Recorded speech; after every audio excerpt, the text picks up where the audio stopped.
Muitíssimo bom dia a todos vocês, bom dia, meu querido irmão e irmã. Vamos para mais um dia de leitura da palavra, de leitura das escrituras. Seja muito bem-vindo, que o Espírito Santo possa falar conosco, que a glória dele venha sobre as nossas vidas, que hoje nós possamos ouvir de sua voz através da palavra. Oi para todo mundo que está chegando aí, Beatriz, Sani, Nengo Vieira, Zuleide Reinaldo, Danúzia Mariano.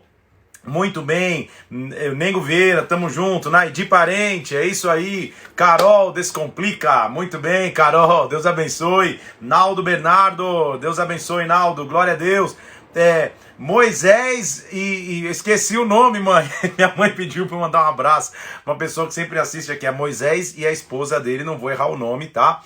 De São José dos Campos, Deus abençoe vocês aí, Mila Parente, obviamente tá aí na área, Thaís Stephanie, Deus te abençoe, Léo Quirino, Geraldo 50, Mari Magna, bom dia, Praia Grande na área, Egídio. O que acontece? Não sei explicar isso porque eu não entendo profundamente de Instagram. O fato é que tem alguns comentários que não aparecem pra mim. Então às vezes eu pulo alguns aqui, eu nem, na verdade não tô pulando, porque eles não vêm pra mim, tá? Isso, minha mãe tá falando Mary Ruth. Muito bem, Moisés e Mary Ruth aí de São José dos Campos. Muito bem, minha mãe fazendo pedindo apoio para que eu mande um abraço pra uma pessoa aí. Vamos nessa, tudo bem, gente? Vamos adorar o Senhor? Vamos orar, pedir que o Espírito Santo de Deus venha sobre nós, que a glória dele fale conosco. Pai, em nome de Jesus Cristo, nós nos colocamos agora diante de Ti, nos colocamos debaixo da Tua potente mão, Senhor, para que o Senhor fale conosco. Senhor, hoje é o dia 86, esse propósito que tem sido transformador para as nossas vidas, a começar em mim, Senhor. Quantas vidas têm sido transformadas, tocadas pela Tua palavra, porque a Tua palavra é o nosso alimento. É o sustento que precisamos. Por isso, nesta hora, abre o nosso entendimento. Fala conosco aqui, Senhor. Dá ordem aos teus anjos ao nosso respeito e nos visita. Visita cada lar, cada família que agora se prepara para aprender nas Escrituras, Senhor. Nós nos colocamos diante de Ti, em o nome do Senhor Jesus Cristo, em nome de Jesus. Amém e amém. Vamos nessa, então? Dia 86, como já mencionei, como nós já estamos avançando em dia 86 de um propósito de 100 dias, tem sido muito abençoador. E hoje eu quero mostrar para você na Bíblia que não há pessoa que Deus não possa transformar, não há pessoa que Deus não possa mudar. Deus pode transformar qualquer pessoa pelo seu amor. Essa é a nossa frase de hoje. Deus pode transformar qualquer história. Deus pode transformar qualquer pessoa. Pensa numa pessoa ruim. Pensa numa pessoa difícil. Pensa numa pessoa que aparentemente nunca vai se render aos pés de Cristo. Deus pode transformar esta pessoa também. Esse é o poder dele, essa é a essência que a gente vai começar a ver. Por quê? Porque Deus tem planos muito maiores que os nossos. A Bíblia já nos diz isso. A gente sabe disso lá em Isaías 55. Jesus Cristo, quando veio à Terra, ele separou na região onde ele estava 12 homens para andar junto com ele. Um o traiu. Nessa traição, o outro foi eleito por tirar de sortes. A gente viu lá em Atos ontem. Matias foi eleito. Mas, para a expansão do Evangelho, para que as obras de Deus pudessem avançar nas nações, Deus tinha planos mais elevados.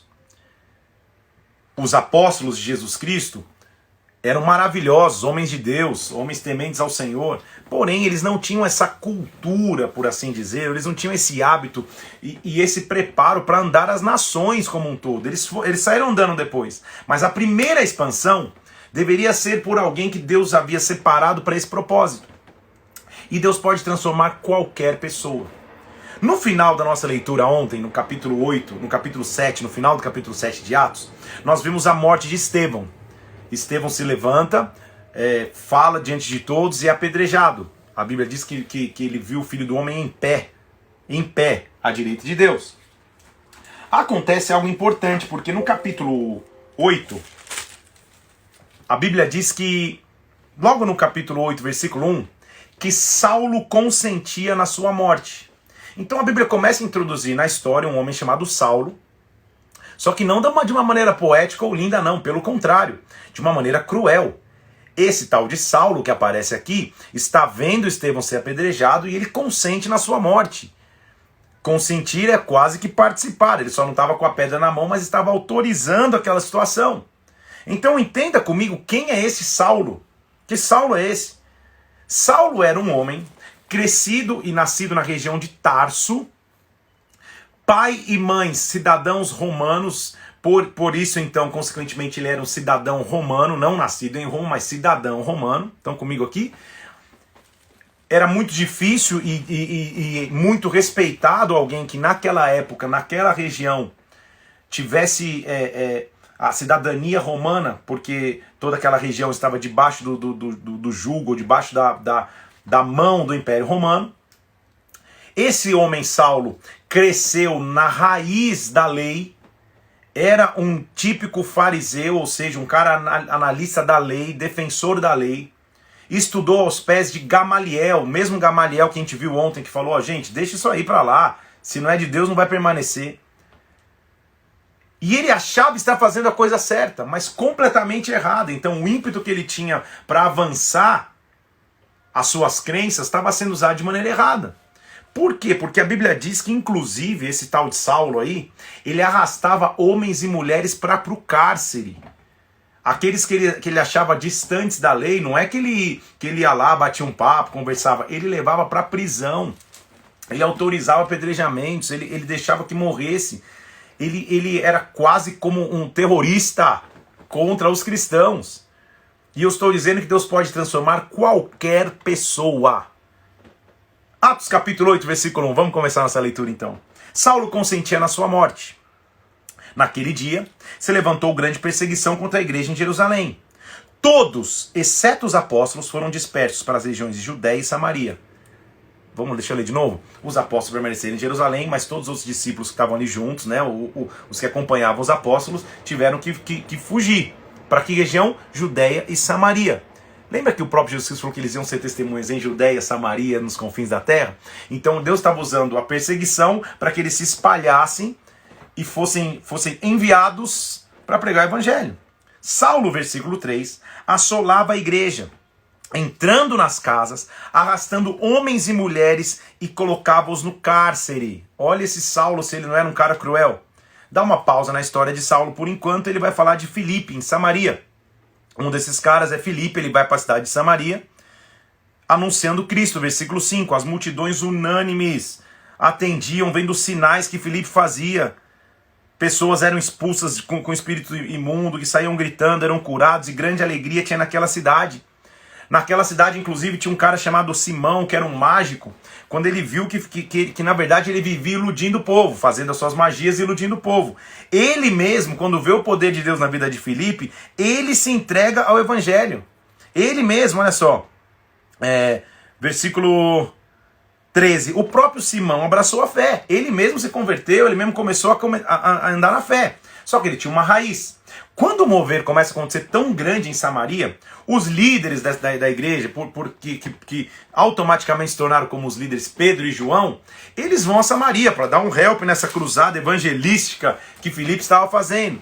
Então Filipe é o registro do primeiro evangelista que sai daquele ciclo Jerusalém e vai para Samaria, vai pregar para outros povos. O mover começa a acontecer tão grande que Pedro e João eles são enviados para lá. Versículo 15. Descendo para lá, oraram por eles para que recebessem o Espírito Santo, porque eles não tinham recebido ainda. Então, versículo 17, colocaram as mãos, as pessoas recebiam o Espírito Santo, era um mover sobrenatural, um mistério. Então, o tal do Simão, que era mágico, iludia as pessoas com as suas magias. Viu, galera? Calma aí, é só impor a mão e o povo sai no mover, no reteté. Simão ainda tinha uma raiz que precisava aprender. Ele chega para Pedro e João e fala assim, e aí, quanto custa? Quanto custa para que eu receba também? Pedro olha para ele e fala, guarda teu dinheiro, cara. Que o teu dinheiro seja contigo para a tua perdição.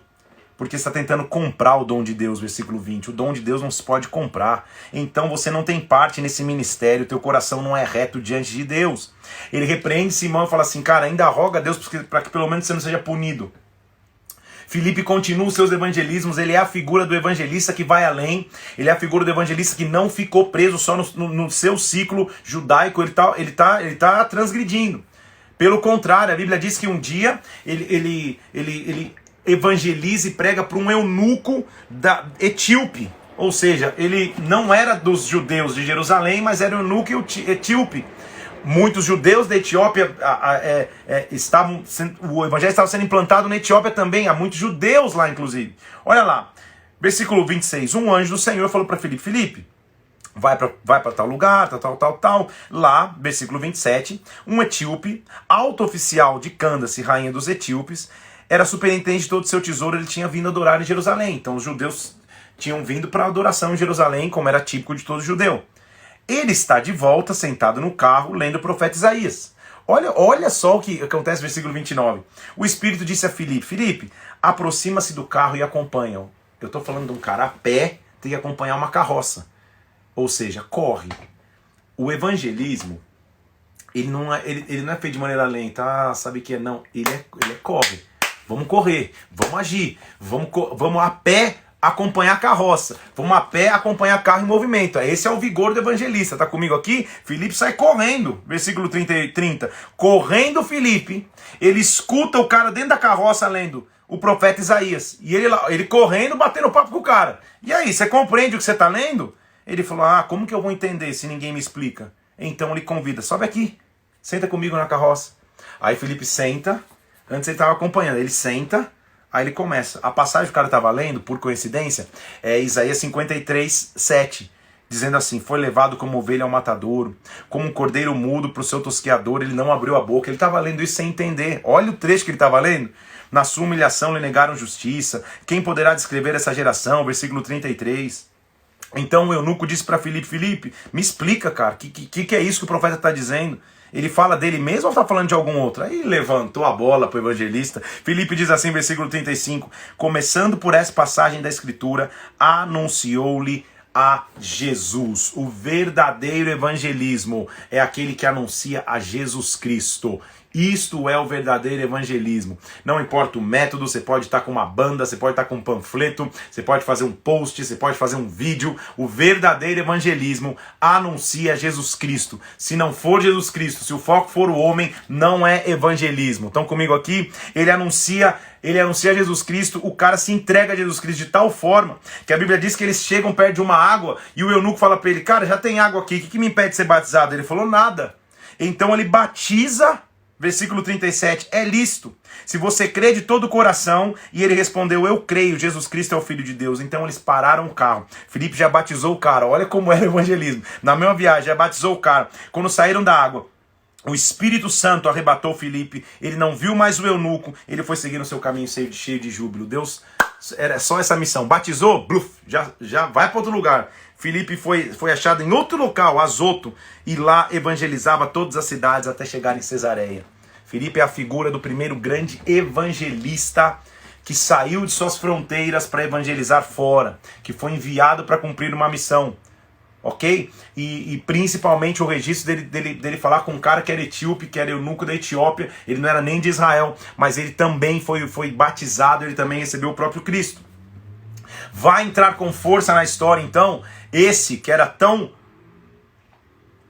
cruel, implacável, perspicaz, Saulo, aquele que eu já te disse quem é, fariseu, dominador completo da lei, cresceu aos pés dos ensinos de Gamaliel, cidadão romano da região de Tarso, um cara que com seu ímpeto queria defender a sua lei.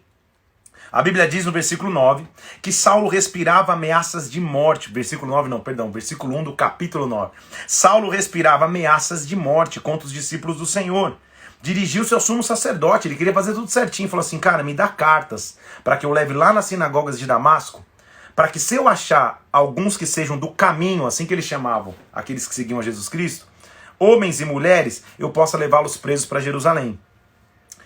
Isso que ele fazia, era homem e mulher, ele levava todo mundo. Só que no meio do caminho Deus tinha um outro plano, porque Deus pode transformar qualquer pessoa pelo seu amor. De repente ele andando, subitamente a Bíblia diz, versículo 3, uma luz brilha no céu, e uma voz começa a dizer, Saulo, Saulo, por que você me persegue? Já pensou? Saulo era temente a Deus. Então ele está escutando uma voz, uma luz, ele baixa e fala, quem é você, Senhor? O que eu fiz de errado? Ele fala, versículo 5, eu sou Jesus a quem você persegue. entra na cidade, vou te mostrar como tem que fazer. Esse mesmo Saulo, que tinha todo o ímpeto, que ia para onde queria, que prendia cristãos, agora ele está cego, ele está precisando ser conduzido com as próprias mãos. Ele fica cego, ou alguém tem que levá-lo, levam para uma casa ali, ele fica até Damasco. Fica 3 dias sem enxergar nada. Você imagina, é a figura da ressurreição. Deus estava transformando esse homem. Há momentos em que nós não enxergamos nada, não enxergamos como vamos para o próximo passo, não enxergamos como fazer, mas na verdade Deus é que está preparando algo sobrenatural. Está começando-se a contar então a história do homem, ou talvez não, certamente o homem mais marcante do Novo Testamento, depois de Jesus Cristo, obviamente, porque ele escreveu 13 cartas paulinas, 13, que nós vamos ler no Novo Testamento, ele escreveu. Um homem que foi preparado em toda a lei, mas foi transformado. E quando ele uniu o conhecimento que ele tinha da lei com a transformação do Espírito Santo na sua vida, ele se tornou uma bomba nas mãos de Deus. Então é isso que nós estamos fazendo. Nós estamos aqui há 86 dias buscando a lei de Deus, buscando a sua palavra, para que junto com a presença do Espírito Santo e o conhecimento da palavra, a gente seja uma bomba de evangelismo, uma bomba de pastoreio, uma bomba de ensino, uma bomba profética e apostólica. Estão comigo aqui? Então Paulo está deitado, 3 dias sem ver nada, aí chega um cara, uma visão para um homem chamado Ananias, que a gente não tem informação quem ele é, evidente que não é o Ananias mais conhecido de Atos 5, o que morreu lá porque mentiu no terreno, é um outro Ananias. E ele diz assim: Ananias, vai na casa tal, na rua tal, entra na cidade, impõe as mãos sobre esse Saulo, porque me convém separá-lo. Ananias fala: Senhor, você não sabe quem é esse cara? Depois você vai ler, esse cara é o que mata cristãos. Como que eu vou entrar? Ele falou: vai, eu vou mostrar, olha o versículo 16, eu vou mostrar para ele quanto que importa sofrer pelo meu nome. Sofrer não é só de sofrimento, é pagar o preço pelo meu nome. O quanto é importante pagar o preço, o quanto é recompensador pagar o preço. Ananias foi, versículo 17 e 18, colocou as mãos sobre ele para que ele recuperasse a vista e ficasse cheio do Espírito Santo, e imediatamente caíram escamas dos seus olhos. Ele se levantou e foi batizado, se alimentou, foi fortalecido e ficou em Damasco. Um cara, pensa se Deus não pode transformar qualquer história. Um assassino de cristãos, alguém que ia pegar pessoas no caminho para pelo menos prender, quando menos prender, quando mais matar, inclusive. Ele tem um encontro real com a luz e com o amor de Jesus Cristo, que não o pune, mas que diz assim: eu vou usar o teu ímpeto, eu vou usar a tua inteligência, eu vou usar o teu preparo, mas para o reino agora, eu vou usar para mim agora. Então começa a se levantar um homem marcante, que teria o seu nome transformado para Paulo, por enquanto ele é Saulo. Ele começa a pregar. Ele começa a pregar em Damasco e ninguém entende nada, porque o povo está falando assim: calma aí, esse não é o cara que tinha as cartas para prender cristão? Como que ele está pregando sobre Cristo?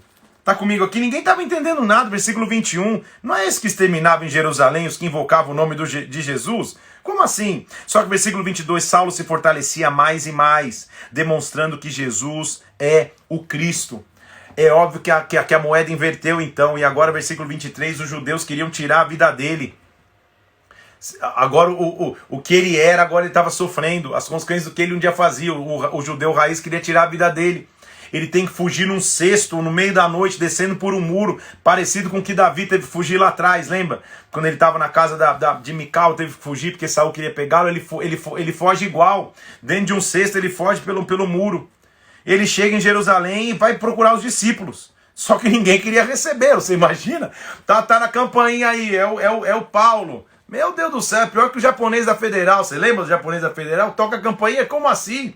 O Saulo é o cara que vem para me matar. O Saulo é o cara que tem o decreto para me prender. Ninguém queria pegar ele, mas aí Barnabé, que a Bíblia não explica como conheceu, mas já sabia o que tinha acontecido, Barnabé pegou Paulo, o levou até os apóstolos, ou seja, os líderes da igreja primitiva, e contou como ele tinha visto o Senhor, o testemunho que ele tinha tido, o que tinha acontecido, como ele tinha pregado ousadamente lá, como ele tinha pregado o nome do Senhor, como ele discutia com os helenistas, que eram aqueles que tinham a visão grega. Esse chegou ao conhecimento dos irmãos, pegaram então Paulo, levaram até Cesareia e dali mandaram ele para Tarso, a cidade dele. Então não pense você que Paulo, depois que foi cegado, levantou, pregou em Damasco, chegou em Jerusalém, botou um crachá e vamos trabalhar. Paulo também respeitou um processo, porque ele tinha um rótulo sobre ele, de que ele era um perseguidor de cristãos. Então os apóstolos escutam o testemunho, pô, muito legal, mas vamos fazer o seguinte, vamos acalmar um pouco, vai para Tarso, vai para tua cidade, fica lá um pouco. E tudo, aparentemente, tudo continua normal. A igreja continuou crescendo. A Bíblia diz, a igreja então tinha paz, versículo 31, por toda a Judéia, Galiléia, Samaria. Crescia no conforto do Espírito Santo, crescia em número. Pedro continuou realizando curas. Pedro curou um paralítico chamado Enéas, que estava 8 anos de cama. Numa cidade chamada Lida e Sarona, todos viram e se converteram ao Senhor. Lá também ele caminha e continua, ele começa suas viagens. Vai para uma cidade chamada Jope. Lá em Jope ele ressuscita uma mulher chamada Darcas, que na verdade o nome dela era Tabita, mas traduzido é Dorcas. Ele cura essa mulher, que era uma mulher útil para a igreja, fazia tecido para todo mundo. Pedro chega lá e o cenário é todo mundo chorando, mostrando os panos para ele, olha o que ela fazia, olha como essa mulher ajudava. Pedro ressuscita essa mulher. Pedro começa a transgredir barreiras também, porque a Bíblia começa a registrar um centurião chamado Cornélio, no capítulo 10 de Atos. Esse centurião romano, então soldado romano, a Bíblia também não explica, mas ele era temente a Deus já, ou seja, o evangelho já estava chegando, ele estava espalhando, tá? O que Atos vai escrevendo é o detalhe principal, mas é óbvio, lembra que os discípulos vários, na hora da perseguição, se espalharam, então o evangelho ia espalhando, e Pedro ia chegando, os apóstolos iam chegando, às vezes em locais onde o evangelho já tinha chegado. E Cornélio teve uma visão. E a visão é assim, versículo 4, Cornélio, as tuas orações e esmolas subiram diante de Deus. Agora manda mensageiros para Jope, manda buscar um cara que chama Simão e o sobrenome dele é Pedro. Enquanto, imagina que é para um apóstolo receber uma comitiva de um centurião romano dizendo o cara quer te ver. É morte, né? Na certa ele está pensando que é morte. Mas enquanto isso, Pedro tem um sonho. E o sonho é, Deus pode transformar qualquer pessoa, Deus é acessível a qualquer pessoa. Porque o sonho dele é um pouco estranho, ele vê um lençol coberto com quatro pontas de um lençol descendo para a terra. Nesse lençol tem toda a sorte de quadrúpedes, répteis e aves do céu. Versículo 12 do capítulo 10. Animais impuros, segundo a lei, para que pudesse comer. Aí uma voz assim, Pedro, mata os animais e come. Ele diz, não, Senhor, de jeito nenhum, não vou matar esses animais, imagina, a lei não permite comer. E uma voz diz assim, Pedro, não considere imundo aquilo, olha lá, não considere... Deixa eu ler aqui, tá? Só pra você ver. Ouviu uma voz que dirigia a ele dizendo, levanta, Pedro, versículo 13, mata e come. Versículo 14, Senhor, de modo nenhum, eu jamais comi coisa imunda. Versículo 15, isso que eu tô querendo dizer. Uma voz falou, o que Deus purificou, não consideres comum. Ou seja, Deus estava começando a quebrar barreiras. Pedro acorda tentando entender, cara, que sonho é esse? Porque ele sonha 3 vezes sobre isso. 3 vezes a repetição do sonho. Ele fala, que sonho é esse? O que isso quer dizer? Quando ele acaba o sonho, os 2 mensageiros ou os 2 servos de Cornélio chegam para pedir que Pedro fosse. Pedro entende, estou entendendo. Deus está começando a querer dizer que o evangelho não está fechado só nesse ciclo da lei, ou que a gente tem que pregar só para os judeus. Deus está começando a mostrar que todos que Deus purificou, nenhum deles é imundo. Estão comigo aqui? Pedro estava meditando, chegou os caras e ele foi junto. Quando Pedro chega na casa de Cornélio, a Bíblia diz, versículo 25, quando Pedro ia entrar na casa dele, Cornélio saiu, se prostrou aos pés dele e adorou. E Pedro falou, levanta, cara, ergue, eu sou homem. Você imagina a alegria para Cornélio? Porque Pedro era um cara que conviveu com Jesus Cristo. Então você imagina por onde eles andavam? Pô, esse cara conviveu com Cristo. Pedro, então, foi próximo demais dele. Quando Pedro chega, tem um culto preparado. Os amigos, as famílias, as pessoas próximas. Tá? Ele preparou uma célula de mover e de fogo. Sabe aquele negócio? Que já Deus preparou o cenário. Olha o que ele diz assim, Cornélio diz assim, faz 4 dias que por volta dessa hora se apresentou um varão para mim e mandou te chamar. Então Pedro, versículo 33, eu te chamei sem demora. Estamos todos aqui, na presença de Deus, prontos para ouvir o que te foi ordenado da parte do Senhor. Meu Deus, que cenário maravilhoso. Então, versículo 34, Pedro diz, olha o famoso versículo, Senhor, eu reconheço, Na verdade, o Senhor não faz acepção de pessoas. Que versículo profundo e maravilhoso, porque ele é a base do nosso evangelismo. Deus não faz acepção de pessoas. Pelo contrário, qualquer nação, aquele que teme e faz o que é justo e aceitável, a palavra do Senhor enviou aos filhos de Israel, anunciando paz por meio de Jesus Cristo. Ele é Senhor de todos.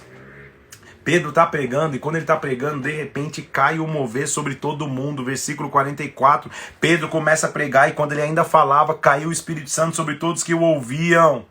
Todo mundo estava com Pedro, começou a se admirar. Como assim? Os gentios estão falando em línguas, engrandecendo a Deus. Versículo 46, 47. Será que alguém pode recusar água para esses caras serem batizados? Não. E em nome de Jesus ele batizou todo mundo. Então Pedro é o primeiro cara que em massa faz um culto para gentios, batiza os caras são cheios do Espírito Santo. O evangelho havia quebrado barreiras. Paulo tá lá em Tarso, a gente nem tá ouvindo dele, estão comigo? Ele tá vivendo o processo dele lá. Pedro tá acelerando no reino. É óbvio que Pedro volta para Jerusalém, no capítulo 11, e metade da galera ali fala, como assim, cara? Como que você está pregando o evangelho para gentil? Da onde você tirou isso? Então, às vezes, para o evangelismo ou para pregar para as outras pessoas, você tem que quebrar paradigmas. Tudo bem? Como assim essa pessoa pode ouvir? Anos atrás, eu cresci na igreja. Como assim esse cara pode entrar numa igreja se ele tiver de bermuda? Como esse cara pode entrar na igreja se ele tiver uma tatuagem no braço? Como ele pode entrar na igreja se ele não estiver usando um terno? Como que o pastor pode pregar se ele não colocar uma gravata? Existiam paradigmas que foram sendo quebrados para que o evangelho real e genuíno permanecesse, tudo bem? Então não importa o método.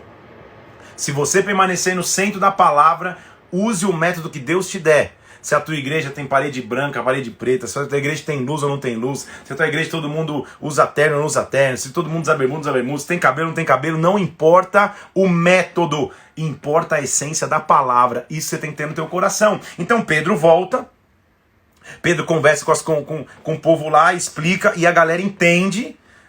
Versículo 18, depois que Pedro se explica, apaziguaram-se os ânimos e glorificaram a Deus, dizendo, então, aos gentios foi por Deus concedido arrependimento para toda a vida. Aí eles vão para Antioquia. A Bíblia diz que, versículo 19, foram dispersos por causa da tribulação que sobreveio a Estevão, lembra do apedrejamento dele, foram para Fenícia, Chipre e Antioquia, anunciando a ninguém a palavra senão a judeus. Ok? Então, por enquanto, eles só estavam lá, mas pregando para judeu, não imaginando que iriam pregar para gentil. Alguns deles eram de Chipre, falavam também aos gregos. Alguns já começaram a pregar para os gregos. Versículo 20, anunciando a palavra do Senhor Jesus. A mão do Senhor estava com eles e muitos crendo se converteram ao Senhor. Muitos gregos, pensamento grego, se converteram ao Senhor. Versículo 22, a notícia a respeito deles chegou aos ouvidos da igreja em Jerusalém. E agora a história vai começar a ter um flip legal aqui, uma mudança top. Calma aí, a igreja em Jerusalém era a base, tipo a sede, tá? Opa, o negócio tá pegando na região de Antioquia. Antioquia ficava na região ali da Síria, ali bem mais acima de Jerusalém, como se fosse a Turquia, tá?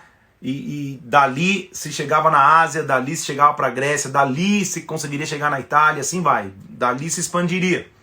Então, em Antioquia tá se ouvindo mover, a galera vai lá e pensa, vamos enviar alguém. E a Bíblia diz, versículo 22, quando eles ouviram que a igreja de Antioquia estava bombando, enviaram Barnabé para Antioquia. Vai começar uma excelente história. Deixa eu fazer uma pausa aqui. É claro que eu não quero advogar por causa própria. Mas se você serve numa igreja debaixo de um líder que foi enviado, honre sempre esse líder. Porque a igreja primitiva, ela vivia de envios. Um líder, quando ele é enviado, ele escolhe renunciar a algumas coisas. Renunciar o seu convívio familiar, o seu convívio de amizade, as raízes culturais que ele tem na cidade ou até no país em que cresceu. Ele foi enviado para fazer a obra de Deus, então honre. Seja para ele uma família, seja para ele um apoio, seja para ele um refrigério. Eu tô falando, não estou advogando em causa própria, porque eu nem preciso, que eu tenho filhos abençoadíssimos demais aqui em Brasília, que se tornou minha casa. Mas se você está debaixo de um líder que foi enviado, honre esse líder. Ninguém sabe, a não ser esse líder e o próprio Deus, tudo que ele renunciou e renuncia todos os dias por estar fora de sua cidade natal. Mas essa é uma alegria também, por outro lado, viu? O líder que é enviado vive uma alegria porque ele está vivendo a essência do que era a igreja primitiva. Então envia Barnabé. Barnabé vai enviado para Antioquia, mas aí que eu estou dizendo que a história vai receber um plus muito legal. Por quê? Versículo 25. partiu Barnabé para Tarso à procura de Saulo. Tendo-o encontrado, levou para Antioquia e por todo um ano se reuniram naquela igreja e ensinaram numerosa multidão. Em Antioquia, os discípulos pela primeira vez foram chamados cristãos. Agora a história começa a ter uma mudança e uma aceleração.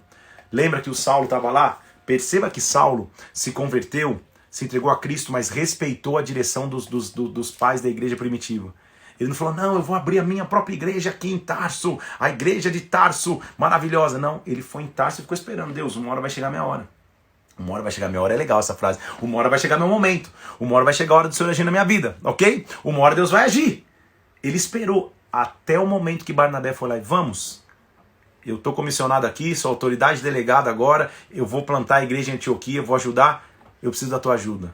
Ele esperou o momento, ele não promoveu o seu próprio momento. Quem espera o seu momento em Deus e vai embaixo de envio, aí tem certeza que as coisas vão frutificar.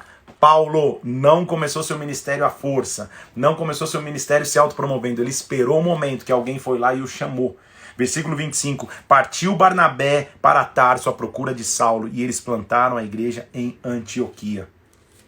Agora a história vai começar a ter um tempo abençoado. Ágapo, que é um profeta, prediz fome naquela cidade.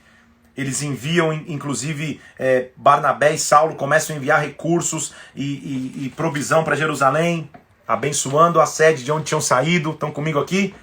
Aí a Bíblia começa a listar perseguição, e o primeiro dos apóstolos que é martirizado é Tiago, irmão de João.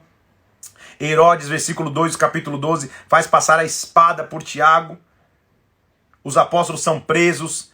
Pedro estava dormindo na cadeia, acorrentado. Ele ia ser morto também. Tiago já havia sido morto. Herodes ia fazer a morte de Pedro um grande espetáculo na Páscoa para agradar os judeus. Só que obviamente, ele escoltado por guardas, um anjo do Senhor vai lá, versículo 7, ilumina a prisão e diz, levanta, as cadeias caem da mão dele, ele atravessa todos os pátios, a porta se abre, a igreja estava orando por Pedro, porque Pedro ia morrer, tudo bem? Ele já tinha matado Tiago, agora Pedro ia morrer, Deus o livra da morte.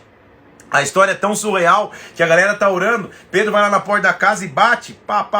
E uma mulher abre a porta e fala, ficou tão alegre que viu ele, versículo 14, que voltou correndo, não abriu a porta, voltou correndo. Pedro tá lá fora, o pessoal fala, você tá doida? Deve ser o espírito dele, deve ser o fantasma dele. Não, sou eu. Uma história até cômica.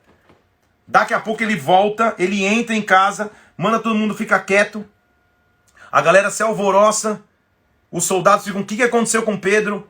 Herodes na sequência morre, o Senhor o livrou, Herodes morre, inclusive cai comido de vermes, ou seja, a sentença de morte que ele estaria para Pedro, Deus transforma para ele.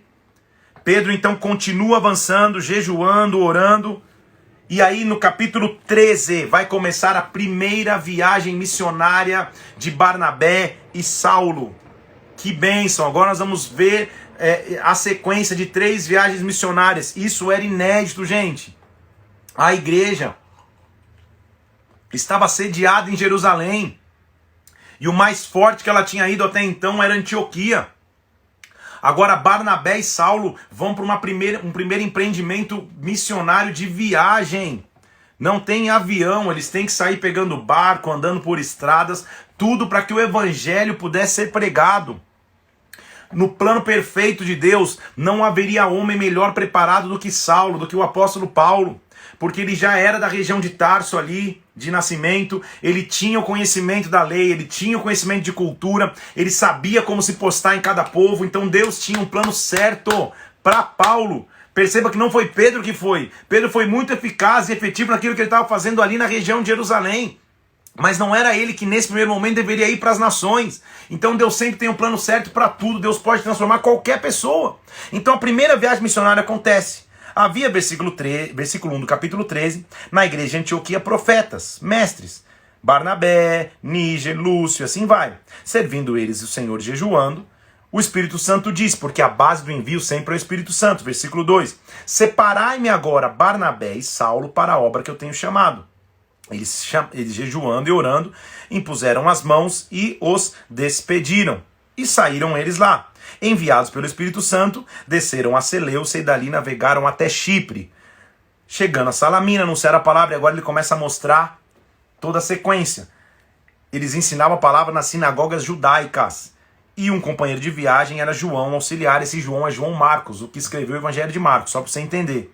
Aí a primeira coisa que acontece, ele se opõe a um tal de mágico chamado Elimas.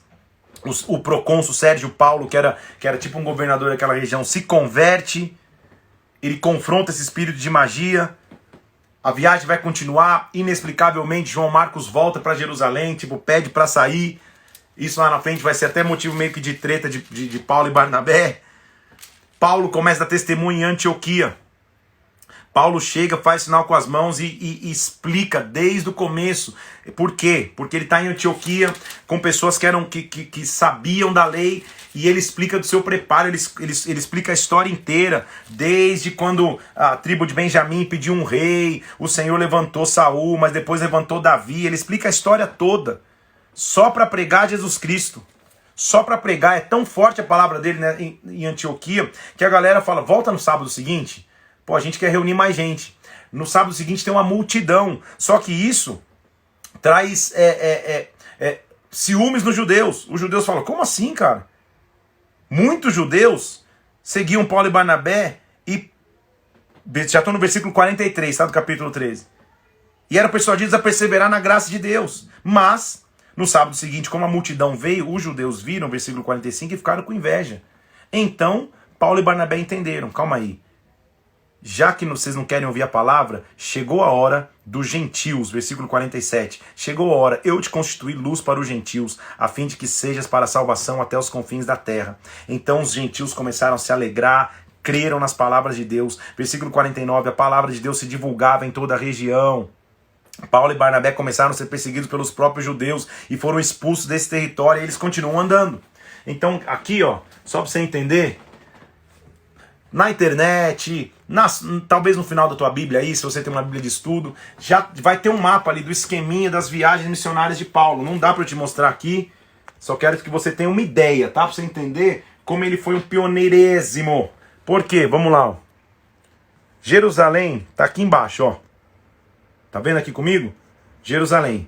Tô tentando fazer ao contrário. Subindo aqui, nós vamos chegar em Antioquia. Cadê? Ó, Damasco, Antioquia. Tá vendo? Ó, Jerusalém tá aqui embaixo, a sede da igreja. Antioquia aqui em cima. Vou fazer ao contrário, é só o sangue, né? Antioquia aqui, ó. A primeira viagem, lembra que ele falou que chegou para Chipre? Então já navegou até Chipre. Daqui ele continuou. Aí vai embora. Depois você pega o mapa para você ver. Que eu tô virando para mim, você não tá conseguindo ver. Mas tem esse esquema, só para você entender. Jerusalém tá aqui embaixo. Paulo saiu para pregar em toda essa região. Ásia, Capadócia, Macedônia. Aqui, ó. Que é o norte da Grécia. Se o mapa continuasse para cá, onde está meu dedo, nós vamos chegar em Roma, nós vamos chegar na Itália. Então, só para você entender, daqui, de Jerusalém, olha para onde Paulo foi, sem avião, sem transporte de qualidade. Olha o preço que ele foi pagando e cada cidade que ele foi parando, e em muitas sofrendo pelo evangelho. Um homem que perseguia cristãos, agora está saindo para que o evangelho chegasse nas nações. Depois você põe no Google aí, viagens missionárias de Paulo, aí você vai ver esse mapa que eu estou te mostrando. Graças a Deus hoje a tecnologia vai te dar acesso a tudo isso, tá bom? Só para você entender o tamanho das distâncias que eu estou falando aqui. Paulo sai de um lugar e vai para uma cidade do lado, mas às vezes ele vai, por exemplo, só para sair de Jerusalém, de Antioquia e ir para Chipre. Chipre é ilha, gente. Tem que pegar um navio de cruzeiro, não. Sei lá que embarcação que ele teve que pegar. Tudo bem? Aí eles vão para Icônio. Lá em Icônio, a Bíblia diz que eles continuam pregando, mas no capítulo 14, versículo 2, judeus incrédulos incitaram e irritaram os gentios contra os irmãos. Aí a cidade se divide, parte crê, parte não crê. Eles dão um tempinho, fogem para duas cidades do lado, Listra e Derbe. Lá em Listra ele cura um coxo, começa a agir com sinais, porque sempre era conduzido com sinais. Ele prega, só que os judeus de Antioquia e Icônio começaram a instigar as multidões e Paulo é apedrejado por pregar o evangelho. Versículo 19, é arrastado para fora da cidade como se estivesse morto. Versículo 20, os discípulos o rodeiam, ele se levanta, ele estava caído, apedrejado, ele está ali deitado, morto. a galera arrasta ele para fora da cidade como morto. Ele se levanta e diz, vamos! E partiu com Barnabé para Derbe. Ou seja, olha como esse homem apostolicamente não parava, como ele é a figura do apostólico. Ele chegou ali na cidade de Derbe, anunciou o evangelho para toda aquela cidade, voltou para Listra e Icônio, o lugar que ele tinha sido apedrejado, voltou para Antioquia, fortaleceu os discípulos a permanecer na fé, navegaram, versículo 26, para Antioquia, onde ali tinham sido recomendados a graça de Deus para a obra que já tinham cumprido. Então acabou a primeira viagem missionária. Ele sai de Antioquia, passa por Chipre, vai por todas aquelas regiões, Icônio, Listra, Derbe, é apedrejado, volta tudo de novo, chega em Antioquia. Quando ele chega em Antioquia, começa uma dissensão entre os judeus, porque tudo bem, a gente está pregando para os gentios, mas e aí, eles não vão ser circuncidados? Lembra que a circuncisão era a lei de Moisés, que era um corte no órgão sexual masculino?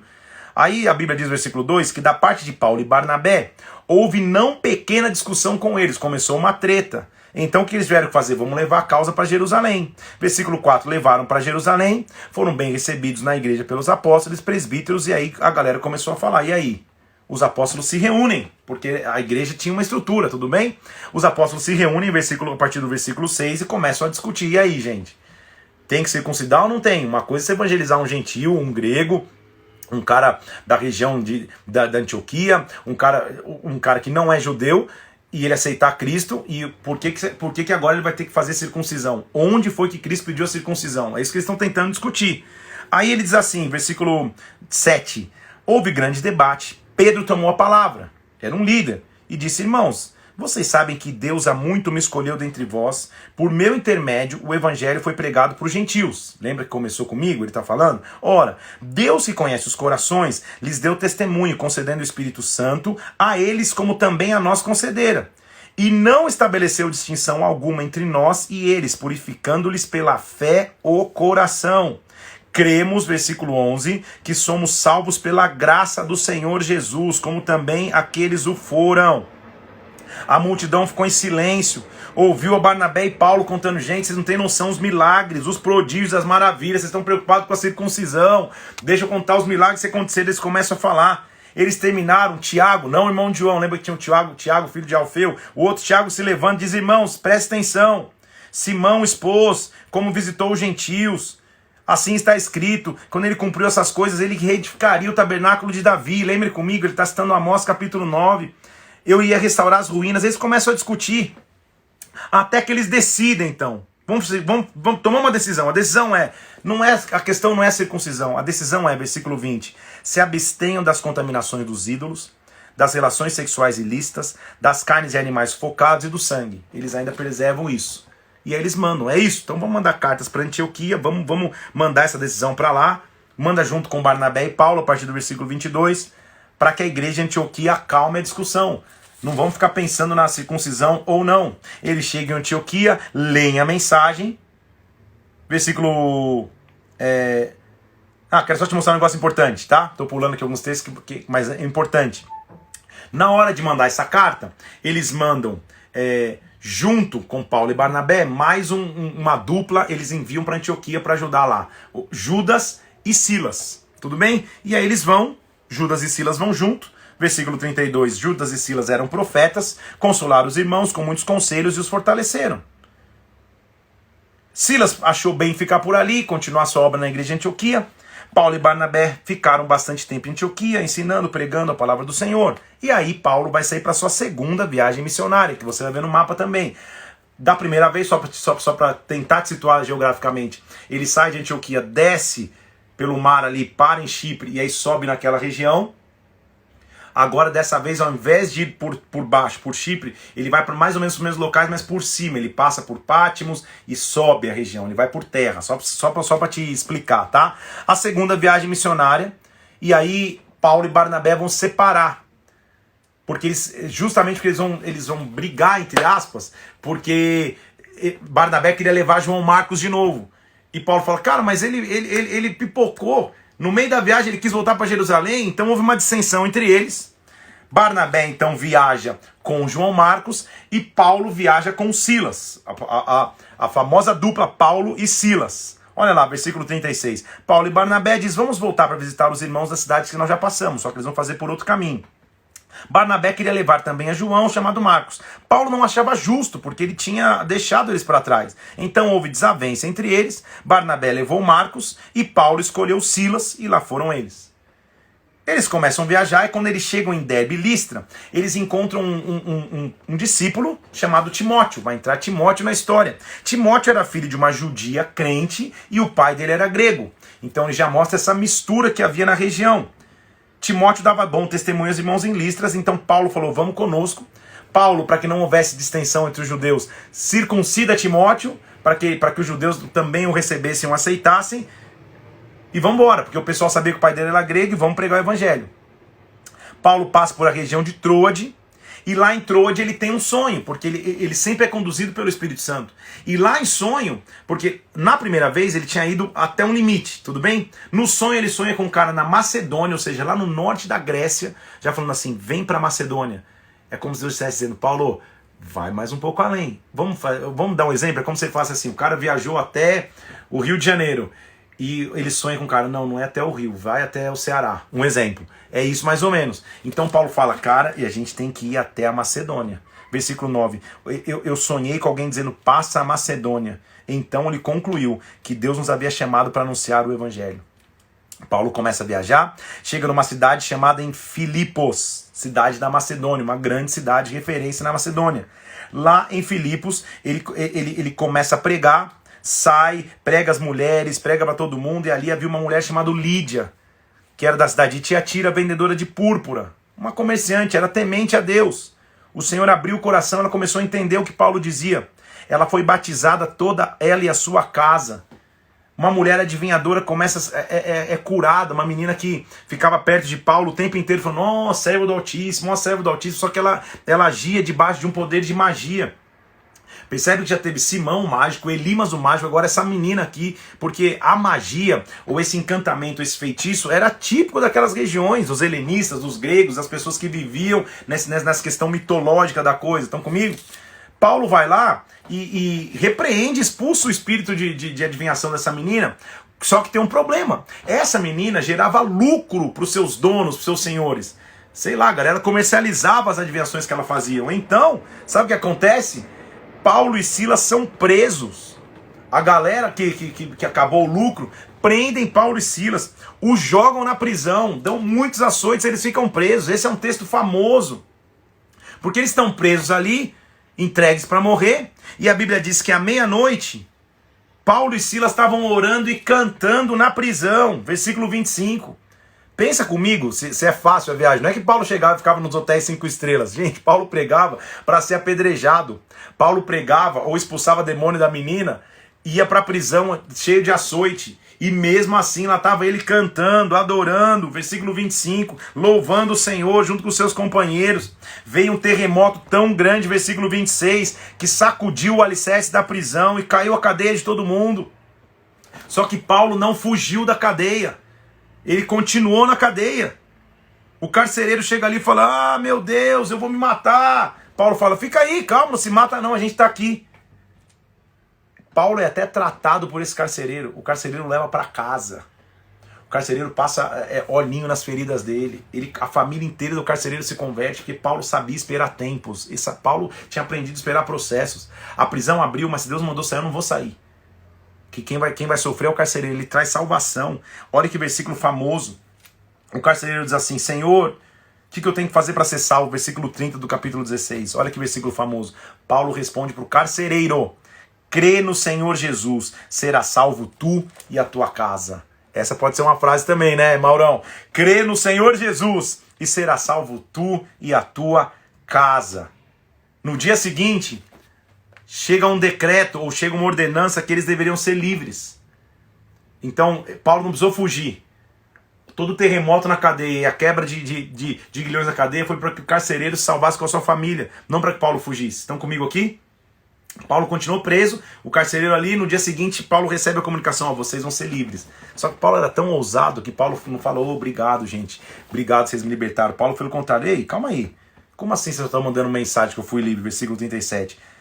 Sem ter processo contra a gente, sem ter razão, vocês nos açoitaram publicamente, nos jogaram na prisão. Nós somos cidadãos romanos. Agora, a oculta, você quer mandar a gente embora? De jeito nenhum. Vem você aqui me libertar. Ou seja, eu quero é ser libertado e ainda em honra. Olha como Paulo era ousado, gente. Paulo fala assim, não é que vocês me bateram, me jogaram na prisão, agora vão me libertar às escuras. Não, não, não. Eu sou cidadão romano. Por isso que Deus tem os planos perfeitos. Estão comigo? Porque todo mundo respeitava um cidadão romano. Porque ele representava o império que cuidava de toda aquela região. Eu sou cidadão romano, vocês não tinham por que me bater, me jogar na prisão. Vocês que vêm me libertar. Vocês que venham me pedir desculpa agora. Paulo estava mais ou menos assim, versículo 38. Os oficiais de justiça comunicaram isso aos pretores, os caras que tinham dado a lei para prender ele. E eles ficaram com muito temor quando souberam que se tratava de cidadãos romanos. Então, presta atenção, foram com eles e lhe pediram desculpas, versículo 39, relaxando-lhes a prisão, rogaram se retirassem da cidade. Tem que rir para não chorar da ousadia de Paulo, gente. Paulo, ele tinha tanta identidade em Cristo, que ele não ficava falando, não, pô, é verdade, pô, vamos sair correndo agora que libertaram a gente, não. Ah, é? Vocês perderam a gente sem razão? Eu sou cidadão romano, você imagina, Paulo, treteiro, eu sou cidadão romano, vocês me perderam sem razão, agora vocês que venham aqui me pedir desculpa, senão é eu que não saio da cadeia. E aí, os caras ficaram com tanto medo que eles falaram, desculpa aí, gente, só se retira da cidade, foi mal aí. Como a situação muda, como a situação se transforma. Eles continuam e vão para a região de Tessalônica. Depois você vê nos mapas lá que você vai ver. Segundo o costume, Paulo foi durante 3 sábados e começou a falar nas sinagogas a respeito das escrituras, mostrando sobre Cristo, mostrando o que tinha que ser feito. E muitas pessoas, versículo 8, ficaram agitadas. Prender, inclusive, o cara que hospedou, um tal de Jason, que hospedou Paulo e Silas na casa deles. Onde eles iam era confusão, onde eles iam para o evangelho avançar não era fácil. Eles continuam e vão para uma região de Bereia. Bereia é uma região de nobres, mais nobres que de Tessalônica, que analisavam tudo nas escrituras, versículo 11, com toda avidez examinavam as escrituras para ver o que era fato e o que não era fato. E analisando isso, creram mulheres, creram homens. Mas judeus de Tessalônica foram lá perturbar o povo de novo e Paulo e Silas tiveram que continuar ali, mas foram embora até Atenas. Aí Paulo chega em Atenas, o berço da cultura grega. Versículo 16, Paulo em Atenas começa a falar, e por isso que eu estou dizendo que Deus tem um plano certo para todo mundo. Tinha que ser alguém com preparo para chegar em Atenas. E Paulo chega em Atenas, e ele dá show num lugar chamado Areópago. Areópago é tipo a sinagoga, vamos dizer, mas é da cultura grega. É um local onde se abria para se filosofar, na filosofia grega, na cultura grega. Um espaço aberto em praça pública onde as pessoas podiam expor seus pensamentos. Paulo chega nesse Areópago aí e dá show. Porque ele fala assim, gente, eu estou vendo vocês aqui pregando ou louvando ao Deus desconhecido. Deixa eu falar para vocês, eu conheço o Deus desconhecido. Versículo 24. O Deus que fez o mundo e tudo que nele existe, o Senhor do céu e da terra, não habita em santuário feito por mãos humanas. Esse é o Deus desconhecido. Depois você lê lá todo o discurso que ele fala. Quando ouviram falar, que ele começou a falar da ressurreição de mortos, versículo 32, uns escarneceram, outros creram, Paulo os retirou do meio deles. Estavam alguns deles junto com ele, alguns homens, Dionísio, Areopagita, sua mulher Damíris e outros mais. Então Paulo começa a plantar sementes na Grécia. Ele não tinha nem passado antes das regiões de Listra e Derbe, agora ele já está na Grécia, em Atenas, pregando no Areópago, pregando em praça pública. Olha como ele já está indo embora. Continua, ele sai de Atenas e vai para Corinto. Lá em Corinto ele encontra Áquila e Priscila, sua mulher, um casal que vão ser bem mencionados, que eram judeus, mas que tinham se retirado de Roma. Olha lá, Cláudio tinha decretado que os judeus se retirassem de Roma. Eles também tinham o mesmo ofício de Paulo, que era edificador de tendas. Paulo era um edificador de tendas. Então muitas vezes ele vivia também anunciando o evangelho e sustentado pelas tendas que ele mesmo fabricava. Paulo começa a anunciar Jesus na Macedônia, quando Silas e Timóteo desceram da Macedônia, se entregou totalmente à palavra e testemunharam aos judeus que Cristo é Jesus. Opondo-se eles se blasfemando, estou lendo o versículo 6 do capítulo 18.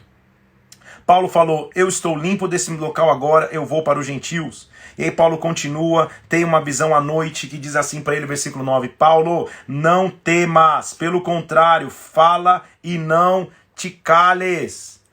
Aí ele fala perante Galho, que era o procônsul de uma região chamada Caia, e termina a sua segunda viagem, voltando ali, ele raspa a cabeça para fazer um voto, no meu caso não é voto, não é calvície, ele raspa a cabeça, começou como voto, aí virou moda, aí eu gostei, tudo bem? Mas ele raspa a cabeça no versículo 18, deixa o povo, quando chega em Éfeso ali, fica em Éfeso, e em Éfeso ele começa a sua terceira viagem missionária.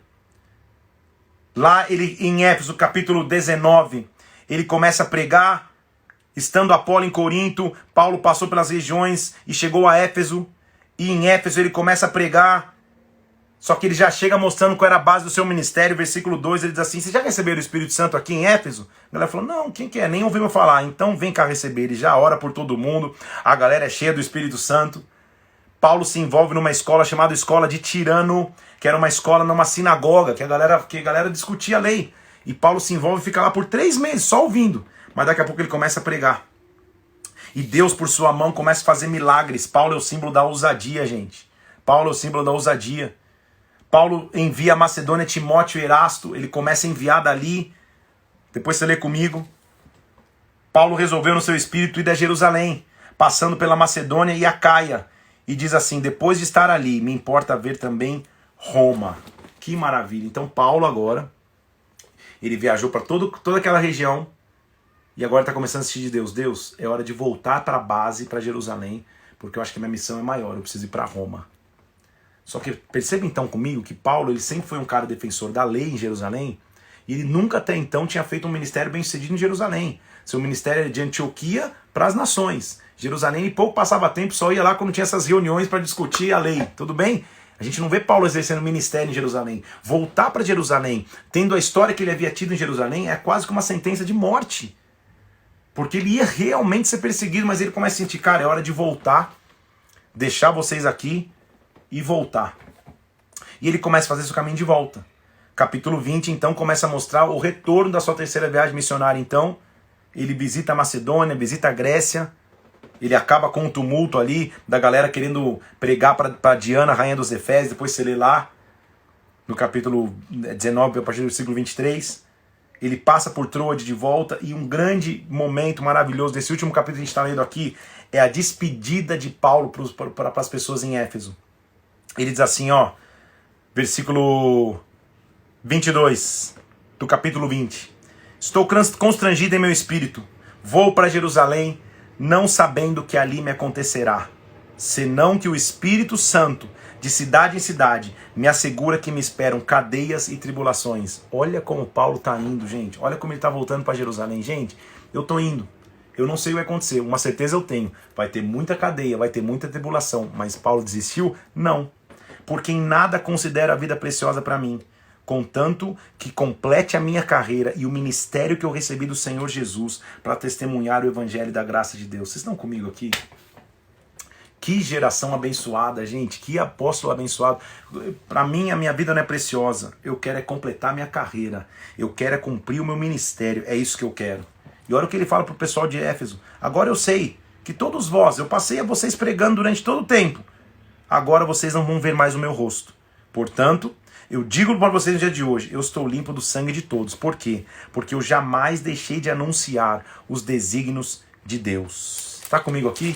Ele está se despedindo, mostrando: eu cumpri a minha missão. Eu cumpri a minha missão. De ninguém, olha a essência da chamada de Paulo. De ninguém cobicei, versículo 33. De ninguém cobicei prata. De ninguém cobicei ouro. De ninguém cobicei vestes. Vocês sabem que essas mãos serviram para o que era necessário a mim e os que estavam comigo. Tendo dito essas coisas, versículo 36, se ajoelhou e orou com eles. Houve grande pranto entre eles. Todo mundo beijava Paulo, entristecidos, porque ele tinha dito: nós não vamos ver mais o teu rosto. E acompanharam até o navio. O apóstolo Paulo está voltando para Jerusalém, cumprindo a primeira grande parte do seu ministério, que foram as suas 3 primeiras grandes viagens. Ele saiu de Antioquia, ele saiu do conforto de Tarso, foi para Antioquia. De Antioquia ele saiu invadindo a Ásia, chegou na Macedônia, norte da Grécia, chegou em Corinto, chegou em Éfeso, e agora ele está voltando para Jerusalém, para que uma nova parte do seu ministério comece. Quando Deus nos dá uma missão, Ele vai nos dar capacidade de cumprir essa missão a que custo for. Não perca o fôlego, não perca a fé, não perca a esperança nele. Amém? Faltam 30 segundos, porque hoje tem muita viagem de Paulo. Estuda a fundo essas viagens, porque amanhã a gente vai ver Paulo chegando em Jerusalém. Deus te abençoe, um abraço, fica na paz de Deus. 20 segundos, até amanhã, às 11 horas da manhã. Deus te abençoe.